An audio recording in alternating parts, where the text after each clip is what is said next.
때로는 적은 것이 더 많은 것을 의미한다고 합니다. 미니멀리즘처럼 말이죠. 하지만 어떤 관계에서는, 특히 자기 자신만을 사랑하는 나르시시스트와의 관계에서는 이 말이 정반대로 적용됩니다. 그들이 주는 아주 적은 관심과 애정이 우리에게는 세상 전부처럼 느껴지게 만들죠. 하지만 그것은 사실 더 적은 것일 뿐입니다.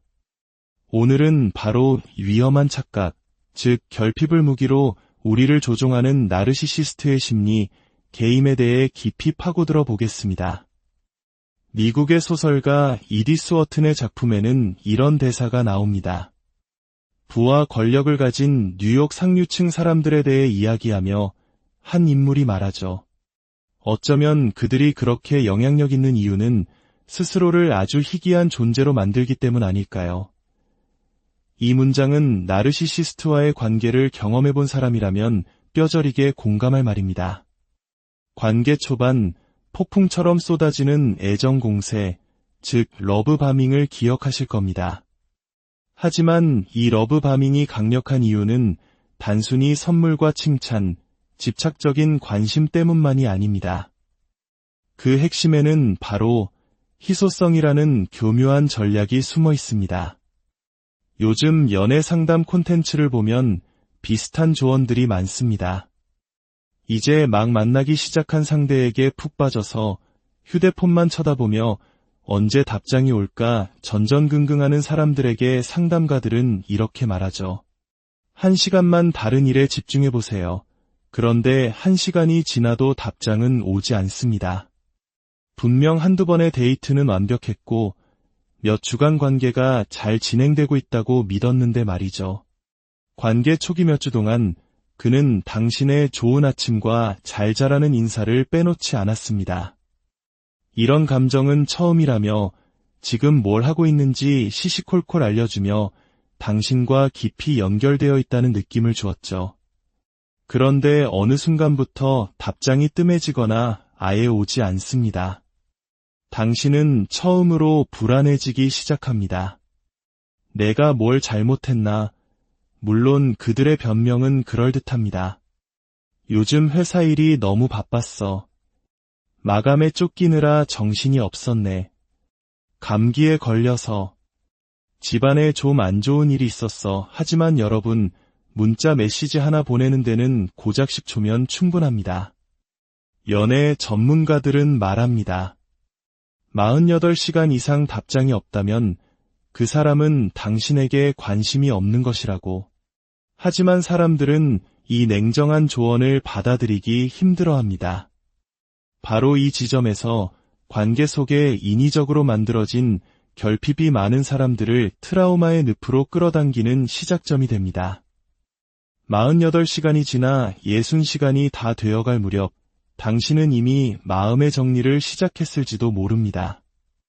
연애의 기준에 대해 일기를 쓰고 어떻게 이별을 고할지 고민하며 소셜미디어에서 관계 조언을 스크롤하고 있었겠죠. 바로 그때 띵 하고 휴대폰이 울립니다. 그에게서 온 메시지입니다. 자기야, 정말 보고 싶었어. 며칠 연락 못한 게 영원처럼 느껴졌어. 이 지긋지긋한 일 때려치우고 당신이랑 열대섬으로 도망가서 코코넛이랑 사랑만 먹고 살고 싶다. 같이 갈래? 그 순간 48시간의 규칙이니 나만의 기준이니 하는 모든 다짐은 눈 녹듯 사라집니다. 당신의 마음도 함께 녹아내리고 그 모든 것을 용서하게 되죠. 그리고 10초면 보낼 수 있었던 문자를 받기까지 60시간이 걸렸다는 사실은 까맣게 잊어버립니다. 오히려 그가 나를 이렇게나 원하는데 괜한 의심을 한 내가 너무 예민하고 집착이 심한 사람이라고 자책하기 시작합니다. 이 결핍의 춤은 한동안 계속됩니다. 그는 계속해서 너무 바쁘다고 말할 것이고 답장은 여전히 느릴 겁니다. 하지만 마침내 답장이 왔을 때 그 희열은 마치 마약과도 같습니다. 천사들이 노래하는 것 같죠. 강렬한 데이트와 시적인 문자 메시지, 내 삶의 유일한 빛은 너야 같은 헛소리, 그리고 갑작스러운 잠수.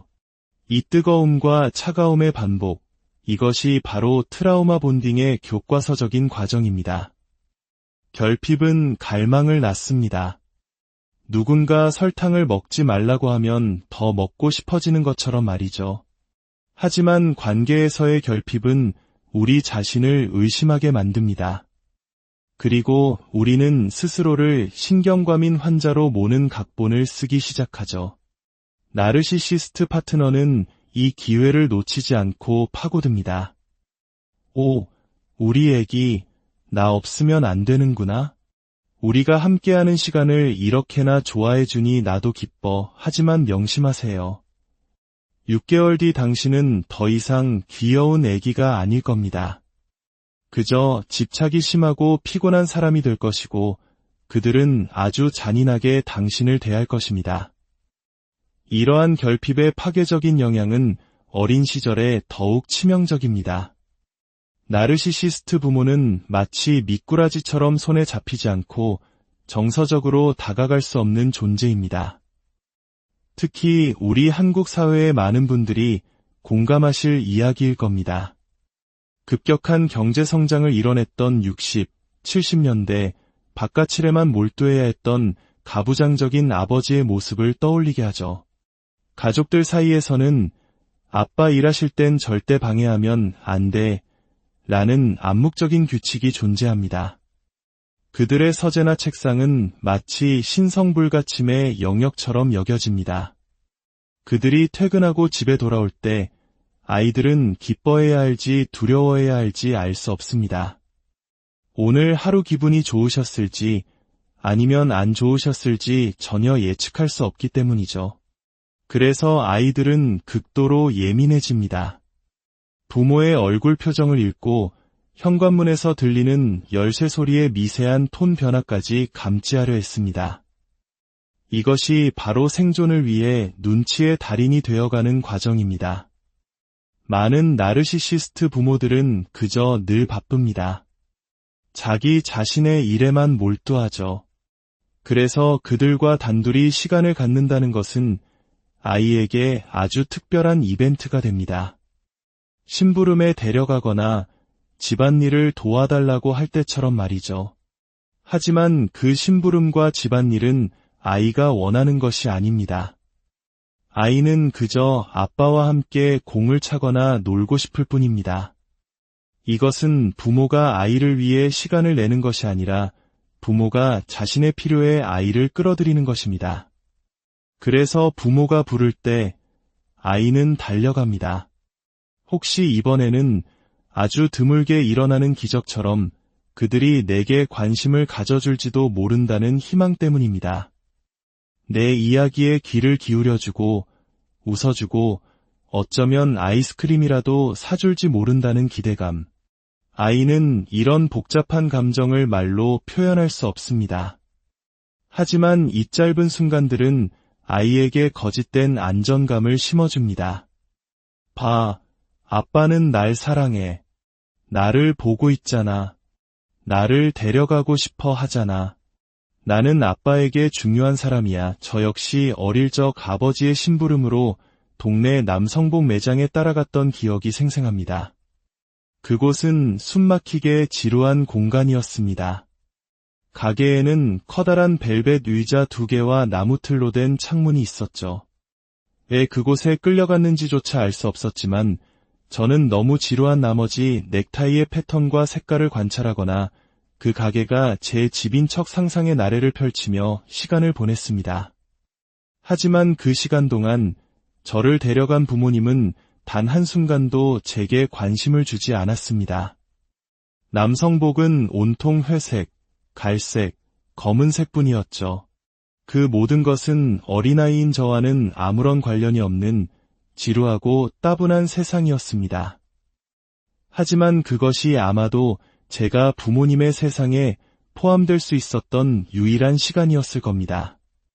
솔직히 말해 이 경험은 제 성인기의 대부분을 옭아매는 패턴이 되었습니다. 저는 연애를 할 때마다 상대방이 원하는 일에 0%의 흥미를 느끼면서도 그저 함께 시간을 보내기 위해 기꺼이 따라 나섰습니다. 지금은 더 이상 그렇게 하지 않지만 이 굴레를 끊어내는 데는 아주 오랜 시간이 걸렸습니다. 이처럼 다가갈 수 없는 나르시시스트 부모는 어떤 면에서는 더욱 매력적인 존재가 됩니다. 그들을 둘러싼 거대한 신화가 만들어지기 때문이죠. 사람들은 이렇게 말합니다. 우리 아버지는 훌륭한 의사셔. 우리 아빠는 위대한 분이야. 세상에서 중요한 일을 하시는 분이지. 그래서 그 위대하고 중요한 부모가 단 한순간이라도 당신의 존재를 불러주는 그 순간, 당신은 자신이 중요하고 가치 있고 어쩌면 사랑받고 있다고 느끼게 됩니다. 아이들은 이 시스템 안에서 심부름꾼이 되도록 길들여집니다. 그 희귀한 나르시시스트 부모와 단 몇 분이라도 함께 있기 위해 그저 커피 한 잔을 가져다 드릴 기회를 얻기 위해 무슨 일이든 하려고 합니다. 그리고 커피가 쏟아져 부모님을 대게 하지 않도록 천천히 걷는 법을 배우게 되죠. 어떤 아이는 부모의 담배가 떨어져 가는 것을 알아채고 자전거를 타고 가게에 다녀옵니다. 내 덕분에 살았다는 칭찬 한마디와 운이 좋으면 사탕 사 먹을 용돈 몇 푼을 받기 위해서 말이죠.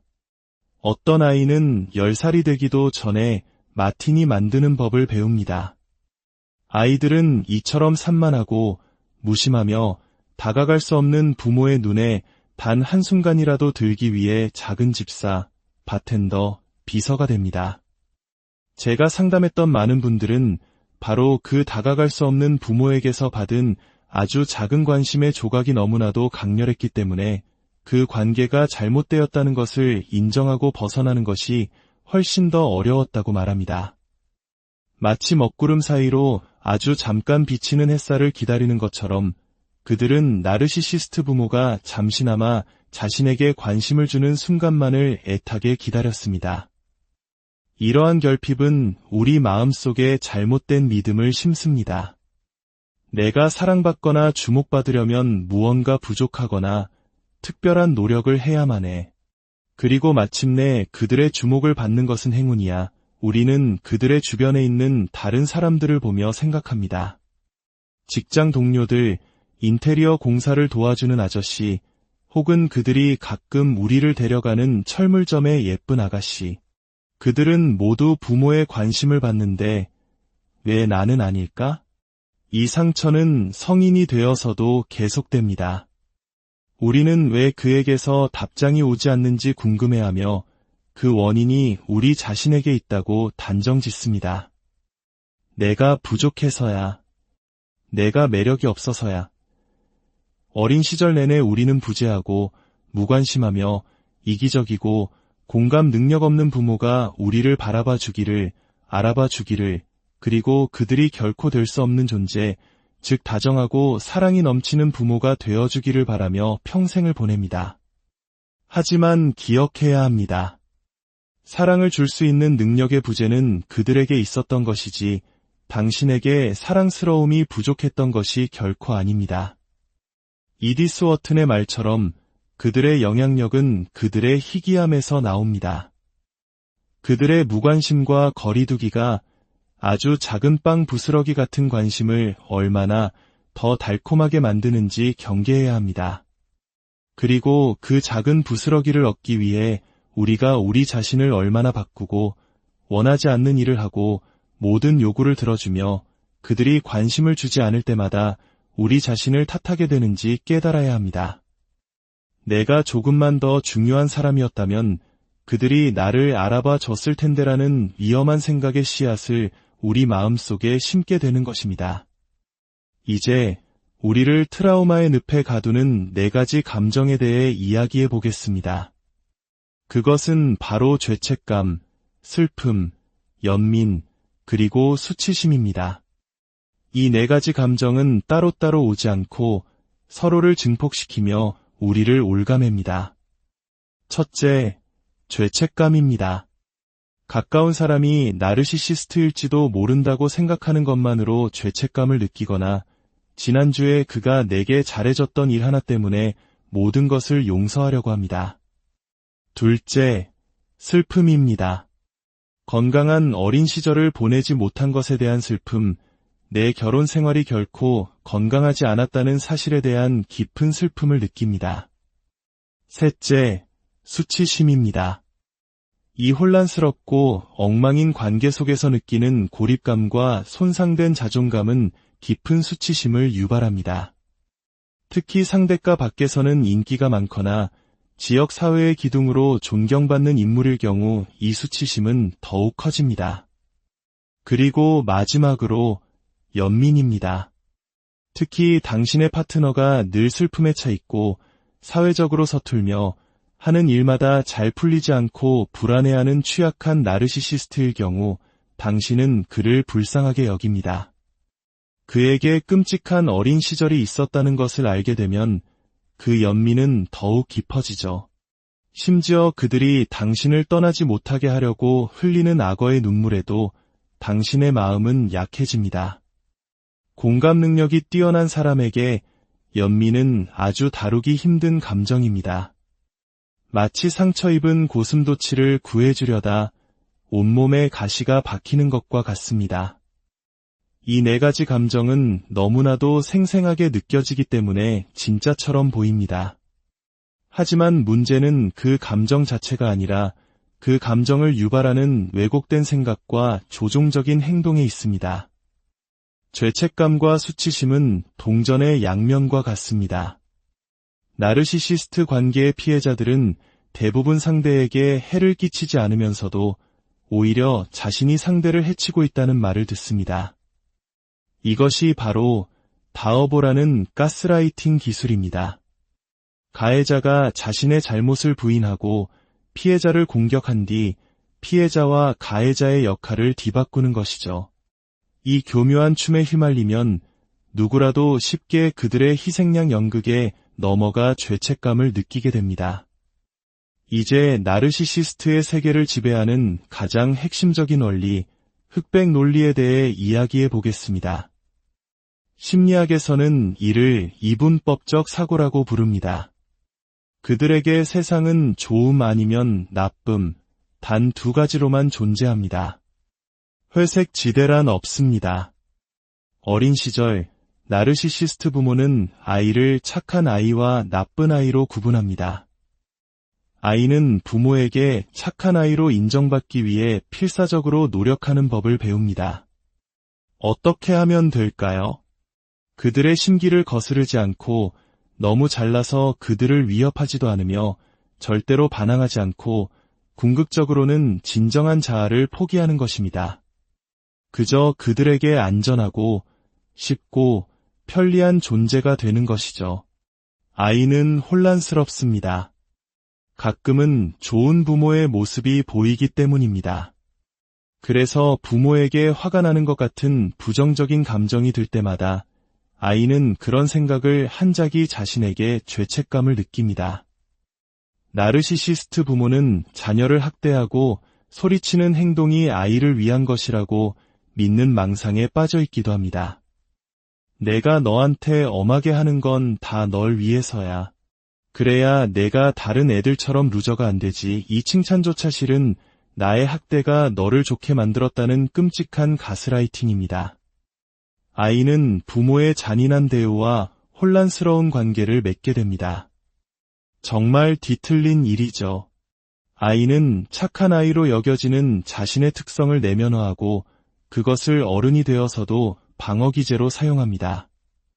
완벽주의, 과도한 업무, 자신의 필요를 표현하지 않기, 침묵, 순종, 과도한 성취, 누구에게도 의지하지 않는 외로운 늑대가 되는 것.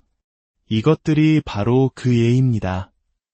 성인이 되어 맺는 연인 관계에서도 이 패턴은 비슷하게 반복됩니다. 나르시시스트가 당신에게 만족할 때 그것은 마치 오랜 장막 끝에 해가 뜨는 것과 같습니다. 그 햇살은 오직 당신만을 비추고 그 따스함은 너무나도 황홀하죠. 마치 오랫동안 굶주리다가 음식을 먹는 것과 같습니다. 배고픔은 모든 음식을 맛있게 만드는 법이니까요. 하지만 나르시시스트가 요구하는 충성심은 진정한 충성심이 아닙니다. 그것은 사이비 종교와 같습니다. 절대 나를 의심하지 마라. 너 자신의 가치관을 갖지 마라는 식이죠. 그들은 맹목적인 충성을 요구합니다. 문제는 나르시시스트의 눈에 당신이 착한 사람으로 머무는 것은 언제나 일시적이라는 것입니다. 당신이 아무리 그들이 원하는 역할을 완벽하게 수행하더라도 그들의 기분을 상하게 할 수 있는 변수는 세상에 너무나도 많습니다. 직장에서 안 좋은 일이 있었거나 계약이 성사되지 않았거나 가게 점원이 자신을 특별 대우해주지 않았다는 이유만으로도 그들의 세상은 다시 나쁜 세상이 되고 그 분노의 화살은 당신에게 향할 수 있습니다. 그들에게는 당신뿐만 아니라 모든 것이 좋거나 나쁩니다. 인생, 세상, 정부, 특정 인물들, 중간은 없습니다. 일이 잘 풀릴 때는 세상이 좋고 그렇지 않을 때는 나쁩니다. 이런 사람과 관계를 맺고 있는 많은 사람들은 그들을 합리적인 중간지대, 즉 회색지대로 데려올 수 있다고 믿으며 수년을 낭비합니다. 하지만 그것은 시간 낭비일 뿐입니다. 그들을 중간으로 데려올 수는 없습니다. 가족 저녁 식사는 역대 최고이거나 역대 최악일 뿐 그럭저럭 괜찮은 저녁 식사는 존재하지 않습니다. 이 극단적인 감정 기복은 당신을 미치게 만듭니다. 잠깐만, 어제는 내가 세상 최고라고 하더니 오늘은 왜 내가 끔찍한 사람이 된 거지? 이 모든 것이 바로 그 지독한 트라우마 본딩을 강화하는 원동력입니다. 좋음과 나쁨 사이를 오가는 관계의 변동성 때문에 당신은 좋은 사람의 위치에 머물고 싶어 합니다. 자신의 행동을 조금만 바꾸면 다시 나쁜 역할에서 벗어나 좋은 역할로 돌아갈 수 있다고 믿게 되죠. 이 끝없는 시소게임이 당신을 그 관계에 꼼짝 못하게 묶어두는 것입니다. 하지만 이것은 당신의 행동을 조율하는 문제가 아닙니다. 이것은 당신 자신을 포기하는 문제입니다. 내가 내 감정을 다시는 말하지 않고 항상 웃고 그를 편하게 해주고 아무것도 요구하지 않으면 그는 나를 좋은 사람이라고 생각할 거야. 진정한 당신이 아닐 때 당신은 좋은 사람이 되는 것입니다. 이러한 좋음, 나쁨의 이분법적 인식은 사실 유아기적인 상태입니다. 아기에게 좋은 엄마는 즉시 젖을 물려주고 돌봐주는 사람이고 나쁜 엄마는 필요할 때 곁에 없는 사람입니다. 안전한 환경에서 정상적인 발달을 거치면서 아이는 이 두 가지를 통합하는 법을 배웁니다. 엄마에게도 다른 일이 있을 수 있다는 것을 이해하게 되죠. 하지만 나르시시스트들은 유아기적인 상태에 머물러 있습니다. 우리는 그들에게 젖꼭지를 물려주는 좋은 엄마이거나 그들을 거부하는 나쁜 엄마일 뿐입니다. 아기에게는 당연한 이 행동이 다 큰 성인에게 나타난다면 그것은 황당한 일입니다. 당신은 두 사람이 아닙니다. 당신은 일관되고 아름답고 진정한 자아를 가진 하나의 온전한 존재입니다. 슬프게도 그 자아는 이 관계 속에서 나르시시스트의 수치심과 분노를 유발하지 않고서는 드러날 수 없습니다. 중요한 것은 그들이 당신을 멋대로 나누는 분열이 당신의 현실이 되도록 내버려두지 않는 것입니다. 인생은 회색 지대에서 일어납니다. 사랑, 관계, 삶의 모든 것은 그 중간에서 펼쳐집니다. 중력, 탄생, 죽음, 그리고 세금을 제외하면 우리 삶에 절대적인 것은 없습니다. 당신이 그 중간 길을 이해하고 당신 자신으로서 그 길을 살아갈 때 그것이 바로 진정한 해답입니다. 그리고 그것이 바로 나르시시스트와의 관계에서 벗어나 당신의 온전한 자신을 되찾는 여정의 시작이 될 것입니다. 오늘 이야기가 당신의 마음에 작은 울림을 주었다면 좋아요를 통해 그 마음을 표현해 주세요. 당신의 구독은 저희가 더 깊이 있는 이야기를 나누는데 큰 힘이 됩니다. 이야기가 필요한 다른 분들에게도 공유하여 선한 영향, 때로는 적은 것이 더 많은 것을 의미한다고 합니다. 미니멀리즘처럼 말이죠. 하지만 어떤 관계에서는, 특히 자기 자신만을 사랑하는 나르시시스트와의 관계에서는 이 말이 정반대로 적용됩니다. 그들이 주는 아주 적은 관심과 애정이 우리에게는 세상 전부처럼 느껴지게 만들죠. 하지만 그것은 사실 더 적은 것일 뿐입니다. 오늘은 바로 위험한 착각, 즉 결핍을 무기로 우리를 조종하는 나르시시스트의 심리, 게임에 대해 깊이 파고들어 보겠습니다. 미국의 소설가 이디스 워튼의 작품에는 이런 대사가 나옵니다. 부와 권력을 가진 뉴욕 상류층 사람들에 대해 이야기하며 한 인물이 말하죠. 어쩌면 그들이 그렇게 영향력 있는 이유는 스스로를 아주 희귀한 존재로 만들기 때문 아닐까요? 이 문장은 나르시시스트와의 관계를 경험해본 사람이라면 뼈저리게 공감할 말입니다. 관계 초반, 폭풍처럼 쏟아지는 애정 공세, 즉 러브바밍을 기억하실 겁니다. 하지만 이 러브바밍이 강력한 이유는 단순히 선물과 칭찬, 집착적인 관심 때문만이 아닙니다. 그 핵심에는 바로 희소성이라는 교묘한 전략이 숨어 있습니다. 요즘 연애 상담 콘텐츠를 보면 비슷한 조언들이 많습니다. 이제 막 만나기 시작한 상대에게 푹 빠져서 휴대폰만 쳐다보며 언제 답장이 올까 전전긍긍하는 사람들에게 상담가들은 이렇게 말하죠. 1시간만 다른 일에 집중해보세요. 그런데 1시간이 지나도 답장은 오지 않습니다. 분명 한두 번의 데이트는 완벽했고 몇 주간 관계가 잘 진행되고 있다고 믿었는데 말이죠. 관계 초기 몇 주 동안 그는 당신의 좋은 아침과 잘 자라는 인사를 빼놓지 않았습니다. 이런 감정은 처음이라며 지금 뭘 하고 있는지 시시콜콜 알려주며 당신과 깊이 연결되어 있다는 느낌을 주었죠. 그런데 어느 순간부터 답장이 뜸해지거나 아예 오지 않습니다. 당신은 처음으로 불안해지기 시작합니다. 내가 뭘 잘못했나? 물론 그들의 변명은 그럴듯합니다. 요즘 회사 일이 너무 바빴어. 마감에 쫓기느라 정신이 없었네. 감기에 걸려서.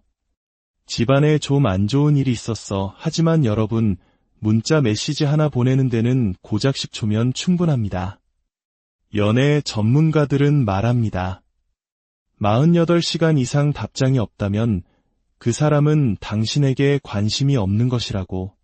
하지만 사람들은 이 냉정한 조언을 받아들이기 힘들어합니다. 바로 이 지점에서 관계 속에 인위적으로 만들어진 결핍이 많은 사람들을 트라우마의 늪으로 끌어당기는 시작점이 됩니다. 48시간이 지나 60시간이 다 되어갈 무렵 당신은 이미 마음의 정리를 시작했을지도 모릅니다. 연애의 기준에 대해 일기를 쓰고 어떻게 이별을 고할지 고민하며 소셜미디어에서 관계 조언을 스크롤하고 있었겠죠. 바로 그때 띵 하고 휴대폰이 울립니다. 그에게서 온 메시지입니다. 자기야, 정말 보고 싶었어. 며칠 연락 못한 게 영원처럼 느껴졌어. 이 지긋지긋한 일 때려치우고 당신이랑 열대섬으로 도망가서 코코넛이랑 사랑만 먹고 살고 싶다. 같이 갈래? 그 순간 48시간의 규칙이니 나만의 기준이니 하는 모든 다짐은 눈 녹듯 사라집니다. 당신의 마음도 함께 녹아내리고 그 모든 것을 용서하게 되죠. 그리고 10초면 보낼 수 있었던 문자를 받기까지 60시간이 걸렸다는 사실은 까맣게 잊어버립니다. 오히려 그가 나를 이렇게나 원하는데 괜한 의심을 한 내가 너무 예민하고 집착이 심한 사람이라고 자책하기 시작합니다. 이 결핍의 춤은 한동안 계속됩니다. 그는 계속해서 너무 바쁘다고 말할 것이고 답장은 여전히 느릴 겁니다. 하지만 마침내 답장이 왔을 때 그 희열은 마치 마약과도 같습니다. 천사들이 노래하는 것 같죠. 강렬한 데이트와 시적인 문자 메시지, 내 삶의 유일한 빛은 너야 같은 헛소리, 그리고 갑작스러운 잠수. 이 뜨거움과 차가움의 반복, 이것이 바로 트라우마 본딩의 교과서적인 과정입니다. 결핍은 갈망을 낳습니다. 누군가 설탕을 먹지 말라고 하면 더 먹고 싶어지는 것처럼 말이죠. 하지만 관계에서의 결핍은 우리 자신을 의심하게 만듭니다. 그리고 우리는 스스로를 신경과민 환자로 모는 각본을 쓰기 시작하죠. 나르시시스트 파트너는 이 기회를 놓치지 않고 파고듭니다. 오, 우리 애기, 나 없으면 안 되는구나. 우리가 함께하는 시간을 이렇게나 좋아해주니 나도 기뻐. 하지만 명심하세요. 6개월 뒤 당신은 더 이상 귀여운 애기가 아닐 겁니다. 그저 집착이 심하고 피곤한 사람이 될 것이고 그들은 아주 잔인하게 당신을 대할 것입니다. 이러한 결핍의 파괴적인 영향은 어린 시절에 더욱 치명적입니다. 나르시시스트 부모는 마치 미꾸라지처럼 손에 잡히지 않고 정서적으로 다가갈 수 없는 존재입니다. 특히 우리 한국 사회의 많은 분들이 공감하실 이야기일 겁니다. 급격한 경제 성장을 이뤄냈던 60, 70년대 바깥일에만 몰두해야 했던 가부장적인 아버지의 모습을 떠올리게 하죠. 가족들 사이에서는 아빠 일하실 땐 절대 방해하면 안 돼 라는 암묵적인 규칙이 존재합니다. 그들의 서재나 책상은 마치 신성불가침의 영역처럼 여겨집니다. 그들이 퇴근하고 집에 돌아올 때 아이들은 기뻐해야 할지 두려워해야 할지 알 수 없습니다. 오늘 하루 기분이 좋으셨을지 아니면 안 좋으셨을지 전혀 예측할 수 없기 때문이죠. 그래서 아이들은 극도로 예민해집니다. 부모의 얼굴 표정을 읽고 현관문에서 들리는 열쇠 소리의 미세한 톤 변화까지 감지하려 했습니다. 이것이 바로 생존을 위해 눈치의 달인이 되어가는 과정입니다. 많은 나르시시스트 부모들은 그저 늘 바쁩니다. 자기 자신의 일에만 몰두하죠. 그래서 그들과 단둘이 시간을 갖는다는 것은 아이에게 아주 특별한 이벤트가 됩니다. 심부름에 데려가거나 집안일을 도와달라고 할 때처럼 말이죠. 하지만 그 심부름과 집안일은 아이가 원하는 것이 아닙니다. 아이는 그저 아빠와 함께 공을 차거나 놀고 싶을 뿐입니다. 이것은 부모가 아이를 위해 시간을 내는 것이 아니라 부모가 자신의 필요에 아이를 끌어들이는 것입니다. 그래서 부모가 부를 때 아이는 달려갑니다. 혹시 이번에는 아주 드물게 일어나는 기적처럼 그들이 내게 관심을 가져줄지도 모른다는 희망 때문입니다. 내 이야기에 귀를 기울여주고 웃어주고 어쩌면 아이스크림이라도 사줄지 모른다는 기대감. 아이는 이런 복잡한 감정을 말로 표현할 수 없습니다. 하지만 이 짧은 순간들은 아이에게 거짓된 안정감을 심어줍니다. 봐, 아빠는 날 사랑해. 나를 보고 있잖아. 나를 데려가고 싶어 하잖아. 나는 아빠에게 중요한 사람이야. 저 역시 어릴 적 아버지의 심부름으로 동네 남성복 매장에 따라갔던 기억이 생생합니다. 그곳은 숨막히게 지루한 공간이었습니다. 가게에는 커다란 벨벳 의자 2개와 나무틀로 된 창문이 있었죠. 왜 그곳에 끌려갔는지조차 알 수 없었지만 저는 너무 지루한 나머지 넥타이의 패턴과 색깔을 관찰하거나 그 가게가 제 집인 척 상상의 나래를 펼치며 시간을 보냈습니다. 하지만 그 시간 동안 저를 데려간 부모님은 단 한순간도 제게 관심을 주지 않았습니다. 남성복은 온통 회색, 갈색, 검은색뿐이었죠. 그 모든 것은 어린아이인 저와는 아무런 관련이 없는 지루하고 따분한 세상이었습니다.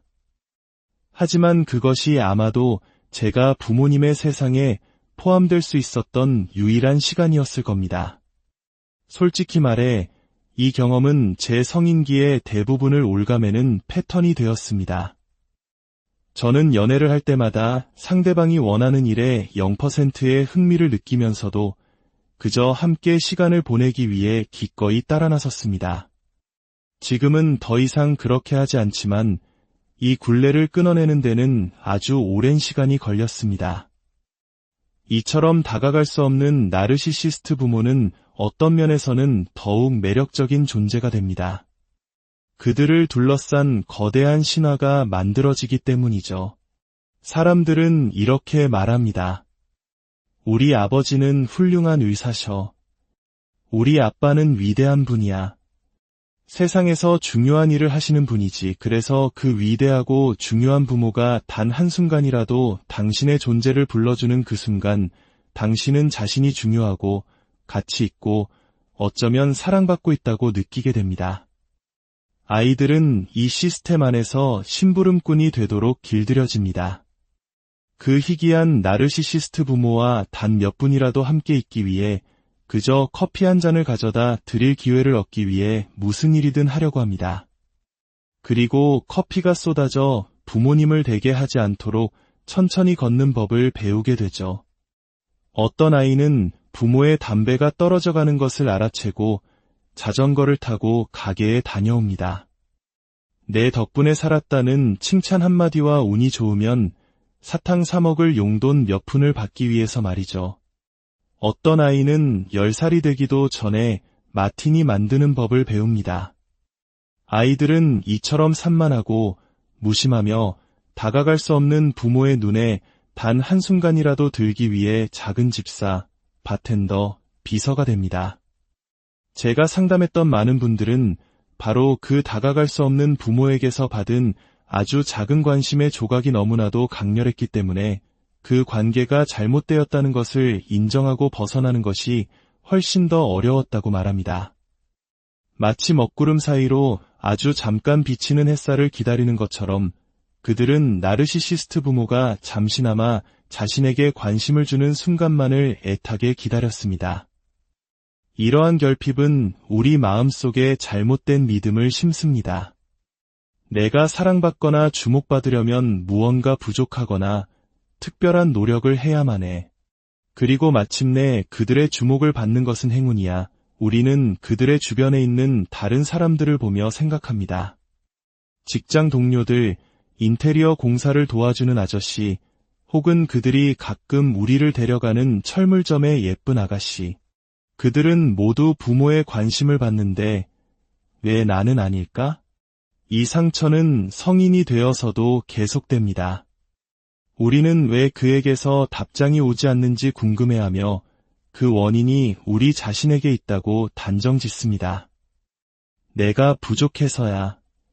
내가 매력이 없어서야. 어린 시절 내내 우리는 부재하고 무관심하며 이기적이고 공감 능력 없는 부모가 우리를 바라봐 주기를, 알아봐 주기를, 그리고 그들이 결코 될 수 없는 존재, 즉 다정하고 사랑이 넘치는 부모가 되어주기를 바라며 평생을 보냅니다. 하지만 기억해야 합니다. 사랑을 줄 수 있는 능력의 부재는 그들에게 있었던 것이지 당신에게 사랑스러움이 부족했던 것이 결코 아닙니다. 이디스 워튼의 말처럼 그들의 영향력은 그들의 희귀함에서 나옵니다. 그들의 무관심과 거리두기가 아주 작은 빵 부스러기 같은 관심을 얼마나 더 달콤하게 만드는지 경계해야 합니다. 그리고 그 작은 부스러기를 얻기 위해 우리가 우리 자신을 얼마나 바꾸고 원하지 않는 일을 하고 모든 요구를 들어주며 그들이 관심을 주지 않을 때마다 우리 자신을 탓하게 되는지 깨달아야 합니다. 내가 조금만 더 중요한 사람이었다면 그들이 나를 알아봐 줬을 텐데라는 위험한 생각의 씨앗을 우리 마음속에 심게 되는 것입니다. 이제 우리를 트라우마의 늪에 가두는 4가지 감정에 대해 이야기해 보겠습니다. 그것은 바로 죄책감, 슬픔, 연민, 그리고 수치심입니다.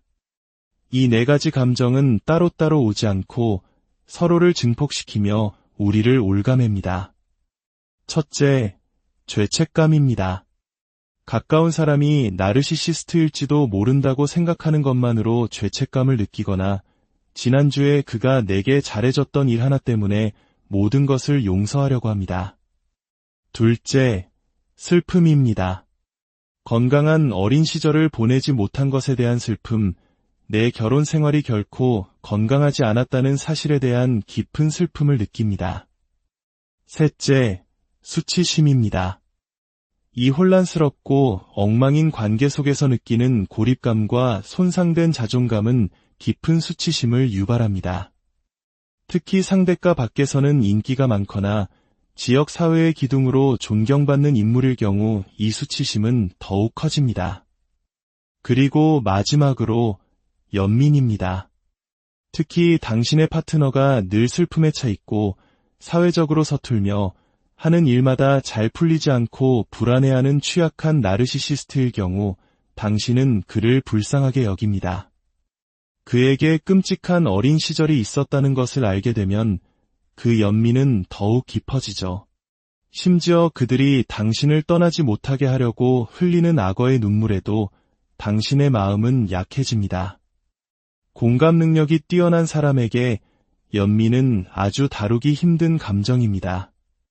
마치 상처 입은 고슴도치를 구해주려다 온몸에 가시가 박히는 것과 같습니다.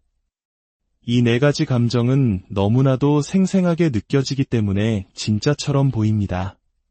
하지만 문제는 그 감정 자체가 아니라 그 감정을 유발하는 왜곡된 생각과 조종적인 행동에 있습니다. 죄책감과 수치심은 동전의 양면과 같습니다. 나르시시스트 관계의 피해자들은 대부분 상대에게 해를 끼치지 않으면서도 오히려 자신이 상대를 해치고 있다는 말을 듣습니다.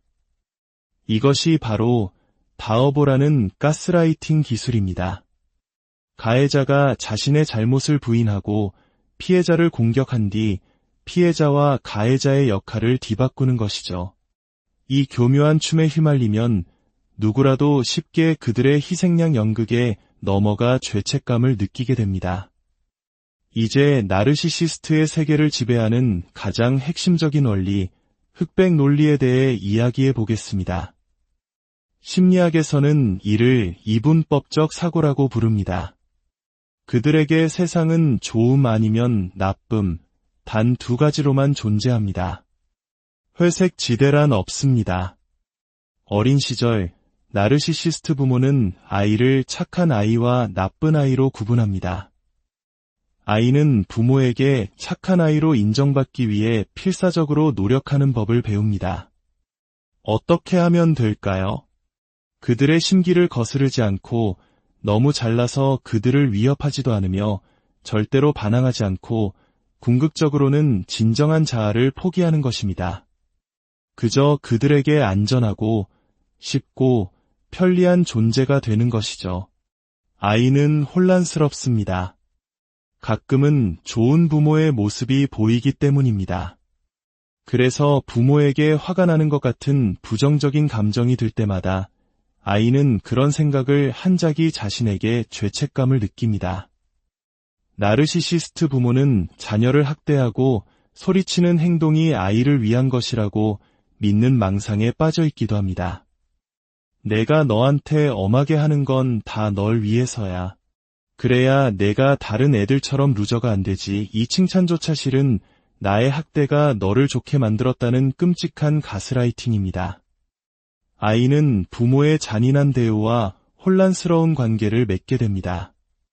정말 뒤틀린 일이죠. 아이는 착한 아이로 여겨지는 자신의 특성을 내면화하고 그것을 어른이 되어서도 방어기제로 사용합니다. 완벽주의, 과도한 업무, 자신의 필요를 표현하지 않기, 침묵, 순종, 과도한 성취, 누구에게도 의지하지 않는 외로운 늑대가 되는 것. 이것들이 바로 그 예입니다. 성인이 되어 맺는 연인 관계에서도 이 패턴은 비슷하게 반복됩니다. 나르시시스트가 당신에게 만족할 때 그것은 마치 오랜 장마 끝에 해가 뜨는 것과 같습니다. 그 햇살은 오직 당신만을 비추고 그 따스함은 너무나도 황홀하죠.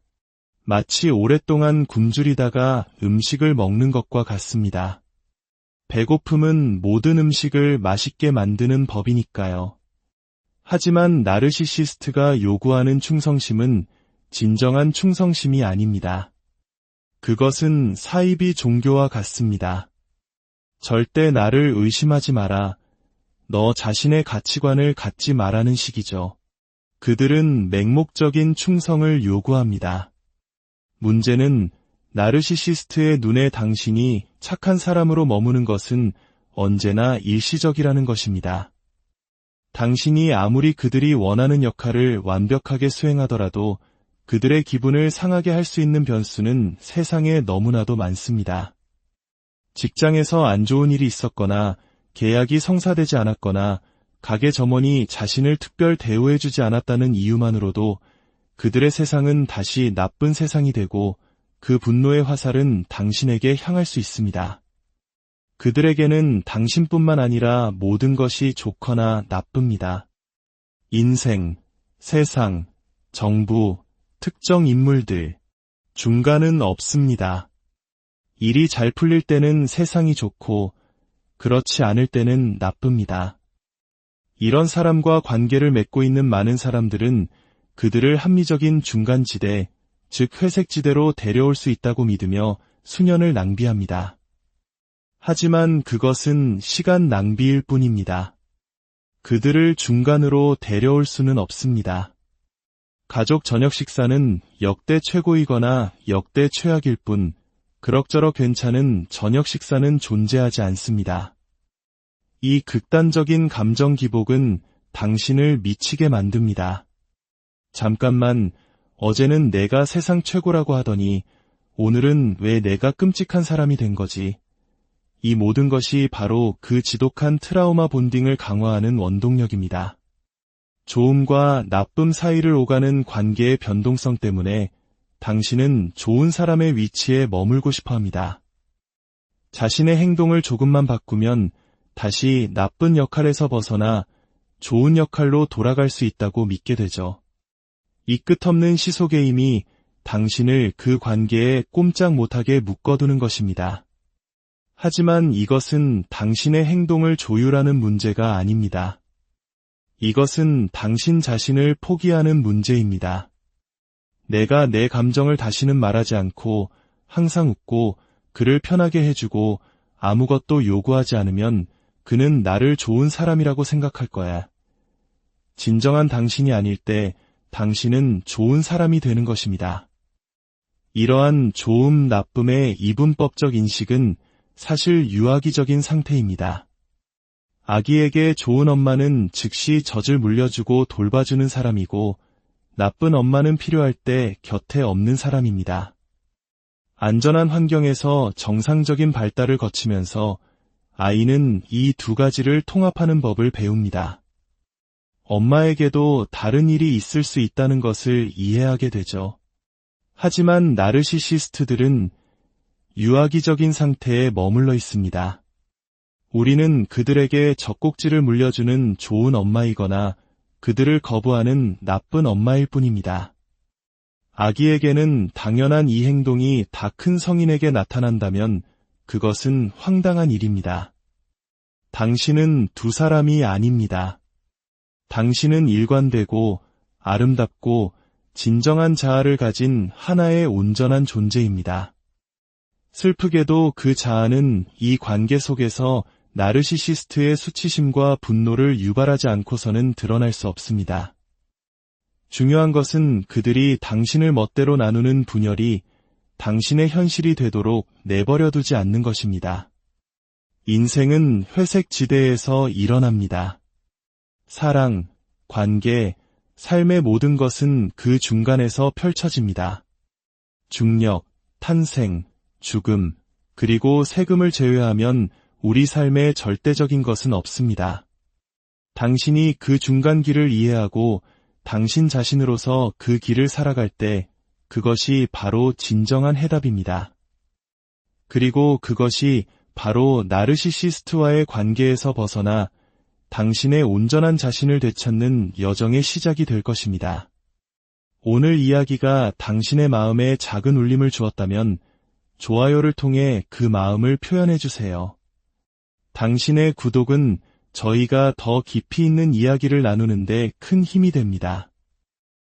이야기가 필요한 다른 분들에게도 공유하여 선한 영향, 때로는 적은 것이 더 많은 것을 의미한다고 합니다. 미니멀리즘처럼 말이죠. 하지만 어떤 관계에서는, 특히 자기 자신만을 사랑하는 나르시시스트와의 관계에서는 이 말이 정반대로 적용됩니다.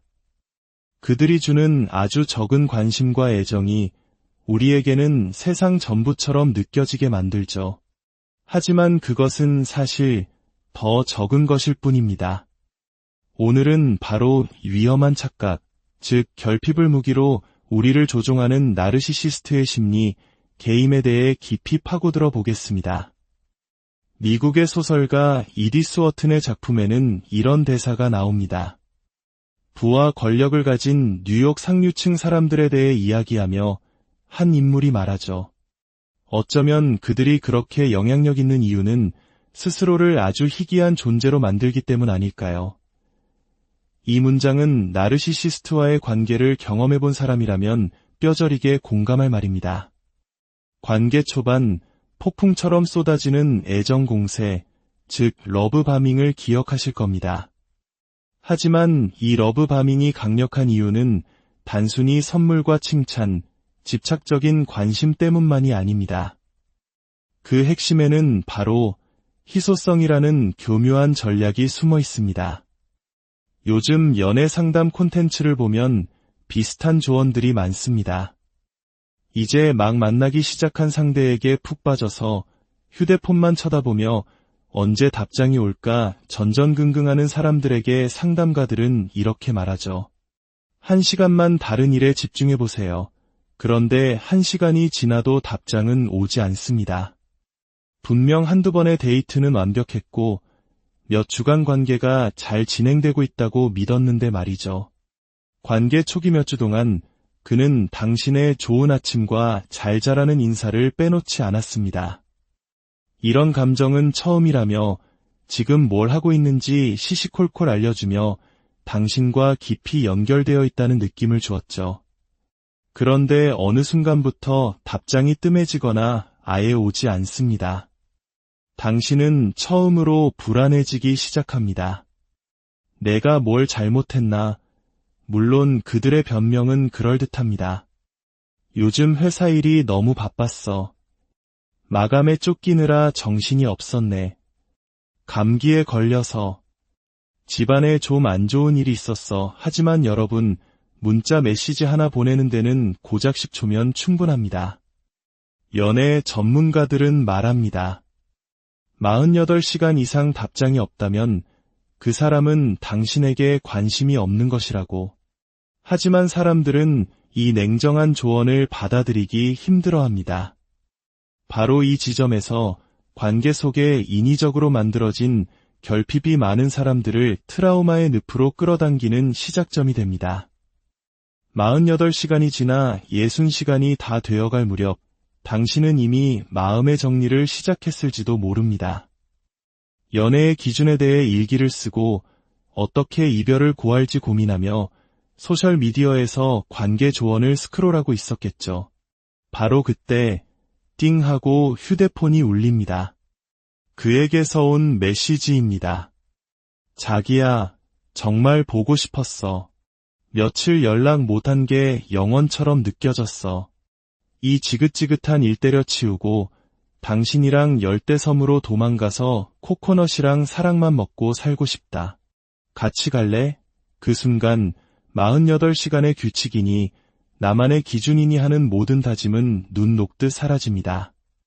당신의 마음도 함께 녹아내리고 그 모든 것을 용서하게 되죠. 그리고 10초면 보낼 수 있었던 문자를 받기까지 60시간이 걸렸다는 사실은 까맣게 잊어버립니다.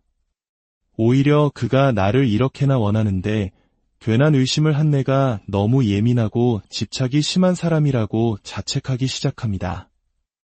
이 결핍의 춤은 한동안 계속됩니다. 그는 계속해서 너무 바쁘다고 말할 것이고 답장은 여전히 느릴 겁니다. 하지만 마침내 답장이 왔을 때 그 희열은 마치 마약과도 같습니다. 천사들이 노래하는 것 같죠. 강렬한 데이트와 시적인 문자 메시지, 내 삶의 유일한 빛은 너야 같은 헛소리, 그리고 갑작스러운 잠수. 이 뜨거움과 차가움의 반복, 이것이 바로 트라우마 본딩의 교과서적인 과정입니다. 결핍은 갈망을 낳습니다. 누군가 설탕을 먹지 말라고 하면 더 먹고 싶어지는 것처럼 말이죠. 하지만 관계에서의 결핍은 우리 자신을 의심하게 만듭니다. 그리고 우리는 스스로를 신경과민 환자로 모는 각본을 쓰기 시작하죠. 나르시시스트 파트너는 이 기회를 놓치지 않고 파고듭니다. 오, 우리 애기, 나 없으면 안 되는구나. 우리가 함께하는 시간을 이렇게나 좋아해주니 나도 기뻐. 하지만 명심하세요. 6개월 뒤 당신은 더 이상 귀여운 애기가 아닐 겁니다. 그저 집착이 심하고 피곤한 사람이 될 것이고 그들은 아주 잔인하게 당신을 대할 것입니다. 이러한 결핍의 파괴적인 영향은 어린 시절에 더욱 치명적입니다. 나르시시스트 부모는 마치 미꾸라지처럼 손에 잡히지 않고 정서적으로 다가갈 수 없는 존재입니다. 특히 우리 한국 사회의 많은 분들이 공감하실 이야기일 겁니다. 급격한 경제 성장을 이뤄냈던 60, 70년대 바깥일에만 몰두해야 했던 가부장적인 아버지의 모습을 떠올리게 하죠. 가족들 사이에서는 아빠 일하실 땐 절대 방해하면 안 돼 라는 암묵적인 규칙이 존재합니다. 그들의 서재나 책상은 마치 신성불가침의 영역처럼 여겨집니다. 그들이 퇴근하고 집에 돌아올 때 아이들은 기뻐해야 할지 두려워해야 할지 알 수 없습니다. 오늘 하루 기분이 좋으셨을지 아니면 안 좋으셨을지 전혀 예측할 수 없기 때문이죠. 그래서 아이들은 극도로 예민해집니다. 부모의 얼굴 표정을 읽고 현관문에서 들리는 열쇠 소리의 미세한 톤 변화까지 감지하려 했습니다. 이것이 바로 생존을 위해 눈치의 달인이 되어가는 과정입니다. 많은 나르시시스트 부모들은 그저 늘 바쁩니다. 자기 자신의 일에만 몰두하죠. 그래서 그들과 단둘이 시간을 갖는다는 것은 아이에게 아주 특별한 이벤트가 됩니다. 심부름에 데려가거나 집안일을 도와달라고 할 때처럼 말이죠. 하지만 그 심부름과 집안일은 아이가 원하는 것이 아닙니다. 아이는 그저 아빠와 함께 공을 차거나 놀고 싶을 뿐입니다. 이것은 부모가 아이를 위해 시간을 내는 것이 아니라 부모가 자신의 필요에 아이를 끌어들이는 것입니다. 그래서 부모가 부를 때 아이는 달려갑니다. 혹시 이번에는 아주 드물게 일어나는 기적처럼 그들이 내게 관심을 가져줄지도 모른다는 희망 때문입니다. 내 이야기에 귀를 기울여주고 웃어주고 어쩌면 아이스크림이라도 사줄지 모른다는 기대감. 아이는 이런 복잡한 감정을 말로 표현할 수 없습니다. 하지만 이 짧은 순간들은 아이에게 거짓된 안정감을 심어줍니다. 봐, 아빠는 날 사랑해. 나를 보고 있잖아. 나를 데려가고 싶어 하잖아. 나는 아빠에게 중요한 사람이야. 저 역시 어릴 적 아버지의 심부름으로 동네 남성복 매장에 따라갔던 기억이 생생합니다. 그곳은 숨막히게 지루한 공간이었습니다. 가게에는 커다란 벨벳 의자 2개와 나무틀로 된 창문이 있었죠.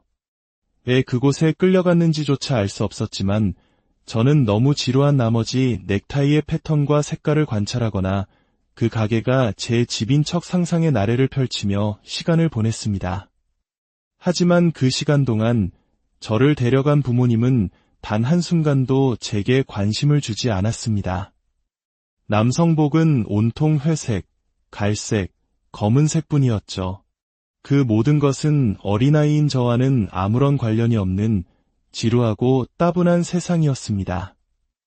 하지만 그것이 아마도 제가 부모님의 세상에 포함될 수 있었던 유일한 시간이었을 겁니다. 솔직히 말해 이 경험은 제 성인기의 대부분을 옭아매는 패턴이 되었습니다. 저는 연애를 할 때마다 상대방이 원하는 일에 0%의 흥미를 느끼면서도 그저 함께 시간을 보내기 위해 기꺼이 따라 나섰습니다. 지금은 더 이상 그렇게 하지 않지만 이 굴레를 끊어내는 데는 아주